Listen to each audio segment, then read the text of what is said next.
آيات الله في البحر. وهو الذي سخر البحر لتأكلوا منه لحما طريا وتستخرجوا منه حلية تلبسونها وترى الفلك مواخر فيه ولتبتغوا من فضله ولعلكم تشكرون. تأمل معي البحر بأمواجه وأحيائه تجده آية من آيات الله وعجائب مصنوعاته وكم لله من آية. ثم أضف إلى علمك أن الماء في الأرض يملأ 3/4 سطح الأرض، فما الأرض بجبالها ومدنها وسهولها وأوديتها بالنسبة إلى الماء إلا كجزيرة صغيرة في بحر عظيم يعلوها الماء من كل جانب وطبعه العلو. ولولا إمساك الرب سبحانه وبحمده له بقدرته ومشيئته لطفح على الأرض فأغرقها ودمرها وجعل عاليها سافلها، فتبارك الله لا إله إلا هو رب العالمين.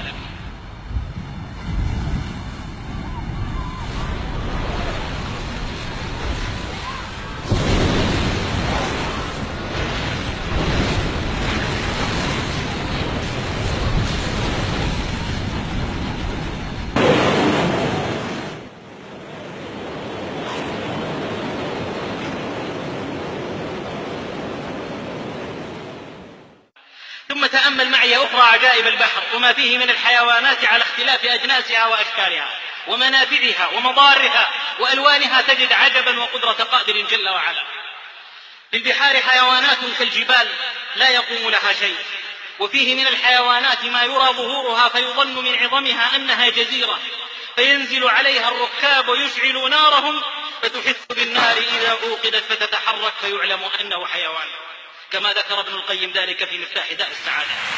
ثم قال بعد ذلك ابن القيم: وما من صنف من أصناف حيوان البر إلا وفي البحر أمثاله، بل فيه أجناس لا يعهد لها نظير أصلا، مع ما فيه أيضا من اللآلئ والجواهر والمرجان، فسبحان الخالق الرحيم الرحمن.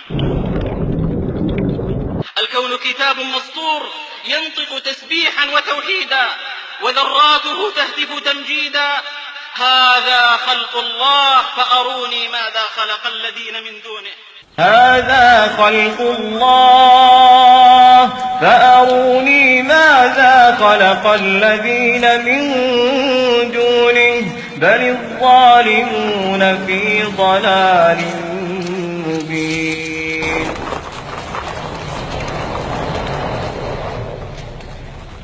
ثم انظر إلى السفن وسيرها في البحر تشقه وتمخر عبابه بلا قائد يقودها ولا سائق يسوقها، وإنما قائدها وسائقها الريح التي سخرها الله لإجرائها، فإذا حبست عنها الريح ظلت راكدة على وجه الماء، فذاك قول الله: ومن آياته الجوار في البحر كالأعلام إن يشأ يسكن الريح فيظللن رواكد على ظهره إن في ذلك لآيات لكل صبار شكور. نعم، سخر لكم الفلك لتجري في البحر بأمره لا بأمر غيره سبحانه وبحمده، سخرها بأمره تجري ليست وفق رغبات النفوس الأمارة بالسوء ولا رغبات الجشعين من الأفراد والهيئات التي استعملت أساطيلها منذ أقدم العصور إلى يومك هذا لقهر الإنسان ونهب خيراته واحتقار آدميته، فلك الحمد ربنا ولك الأمر من قبل ومن بعد، ولكن أكثر الناس لا يعلمون.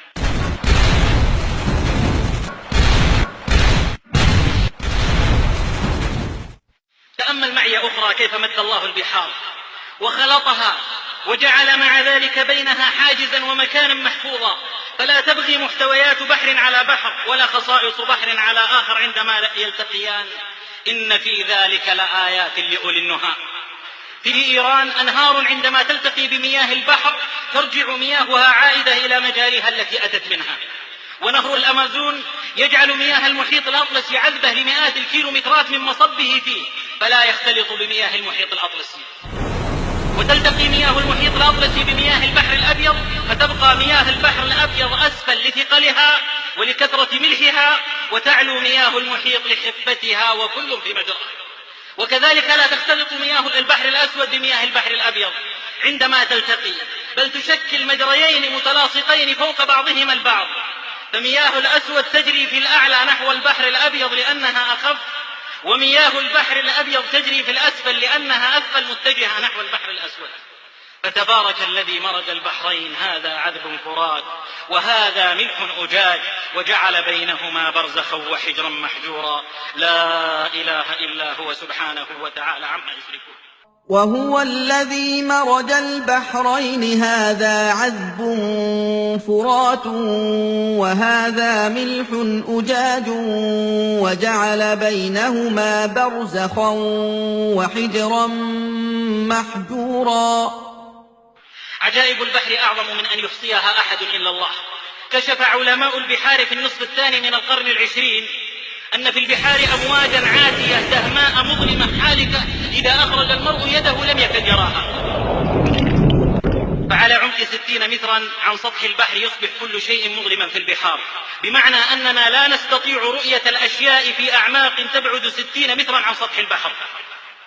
ولذلك زود الله الأحياء البحرية التي تعيش في أعماق البحار اللجية بنور تولده لنفسها، ومن لم يجعل الله له نورا في تلك الظلمات فما له من نور. نسي هؤلاء المكتشفون أن الله ذكر تلك الظلمات في قوله قبل أن يخلقوا وآباءهم وأجدادهم.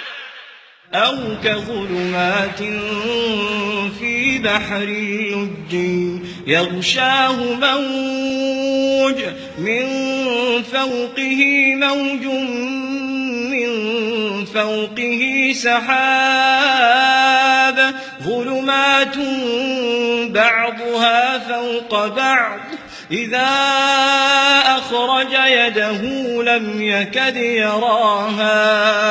ومن لم يجعل الله له نورا فما له من نور. ترجم معنى الآية هذه لعالم من علماء البحار أفنى عمره في ذلك، وظن أنه على شيء وأنه اكتشف شيء وأنه جاء بشيء فيه إبداع، فقال في دهشة بعد ترجمة الآية: إن هذا ليس من عند محمد الذي عاش حياته في الصحراء ولم يعاني البحر ولججه وظلماته وأمواجه وسحبه، إن هذا من عند عليم خبير. ثم شهد شهادة الحق ودخل في دين الله. نعم، لا يملك إلا ذلك. من واصف الظلمات في قعر البحار سوى الله العليم الباري سبحانه، ملكا على العرش استوى وحوى جميع الملك والسلطان. لا إله إلا الله. كيف تعمى عيون وتعمه قلوب عن آيات الله؟ أإله مع الله؟ تعالى الله. سأل رجل أحد السلف عن الله فقال له: ألم تركب البحر؟ قال: بلى. قال: فهل حدث لك مرة أن هاجت بكم الريح عاصفة؟ قال: نعم. قال: وانقطع أملك من الملاحين ووسائل النجاة؟ قال: نعم. قال: فهل خطر ببالك وانقدح في نفسك أن هناك من يستطيع أن ينجيك إن شاء؟ قال: نعم. قال: فذاك هو الله، لا إله إلا هو، وسع كل شيء علما. هو الذي يسيركم في البر والبحر حتى إذا كنتم في الفلك وجرين بهم بريح طيبة وفرحوا بها جاءتها ريح عاصف وجاءهم الموج من كل مكان وظنوا أنهم أحيط بهم دعوا الله مخلصين له الدين لئن أنجيتنا من هذه لنكونن من الشاكرين. فلما أنجاهم إذا هم يبغون في الأرض بغير الحق. يا أيها الناس إنما بغيكم على أنفسكم متاع الحياة الدنيا ثم إلينا مرجعكم بكم فننبئكم بما كنتم تعملون. ومن عجائب البحر التي تدل على إدراكه وعبوديته لله جل وعلا أنه يعظم عليه أن يرى ابن آدم يعصي الله عز وجل مع حلم الله عليه، فيتألم البحر لذلك ويتمنى هلاك عصاة بني آدم، بل ويستأذن ربه في ذلك. جاء في مسند الإمام أحمد فيما روي عن عمر بن الخطاب رضي الله عنه أن النبي صلى الله عليه وسلم قال: ليس من ليلة إلا والبحر يشرف فيها 3 مرات يستأذن الله أن ينتضح عليهم، أي على العصاة، فيكفه الله بمنه وكرمه. فلا إله إلا الله، البحر يتمعر ويتمنى إغراق العصاة ويستطيع لكنه مأمور.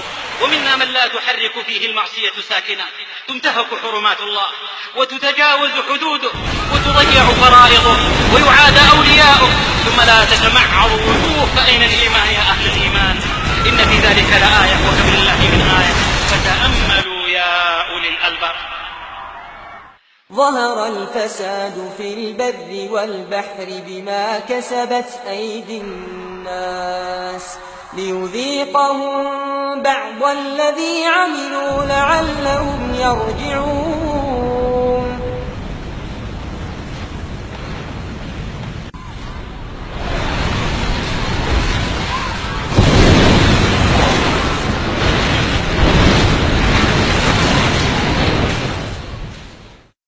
أحبك ربي أحبك ربي أحبك ربي أحبك ربي.